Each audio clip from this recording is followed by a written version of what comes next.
submission to the will of God. Muslims pray directly to God, and they are directly responsible for their own conduct. No one can intercede for us or absolve us. Islam also has no concept of original sin. Every person is born innocent, and we breathe upon the innocent child the breath of life, which is the breath of God. Muslims also revere all of the great prophets: Abraham, Moses, Jesus, Muhammad, and the Buddha. They have essentially the same message, that we should submerge ourselves under the grace and blessing of God, who is most compassionate and merciful.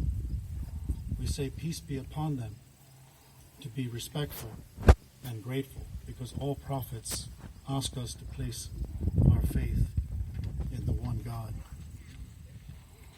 What all the great faiths have in common, and Islam affirms this in the Quran, and I'll be reading two short passages to confirm this, are that family values and exaltation of the truth are the same in all the great faiths. Invocations to children about morality and the avoidance of evil are universal. Love and devotion to others as children of God is at the core of all the great faiths. If one were to take a poll of believers in the faiths represented today, we would have a humane world vision based upon tolerance of differences, appreciation of diversity, and the same hopes and aspirations for our children. I know all of us hope and will do our best to build a communion from the commons of the great faiths. The Quran is divided into chapters called surahs, and I'll be reading briefly from the second surah and a later one. And I must say, Bismillah ar-Rahman ar-Rahim, all praise to God, who is most compassionate and merciful.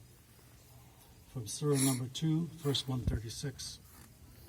Say ye, we believe in God and the revelation given to us, and to Abraham, Ishmael, Isaac, Jacob, and the tribes, and that given to Moses and Jesus, and that given to all prophets from their Lord.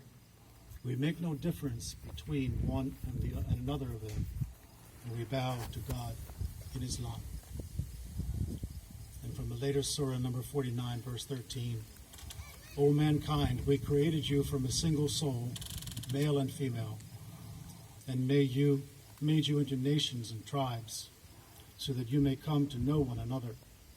Truly the most honored of you in God's sight is the greatest of you in piety. God is all-knowing and all-aware. As we say, Alhamdulillah, God is great, and Khurafis, may you go in peace.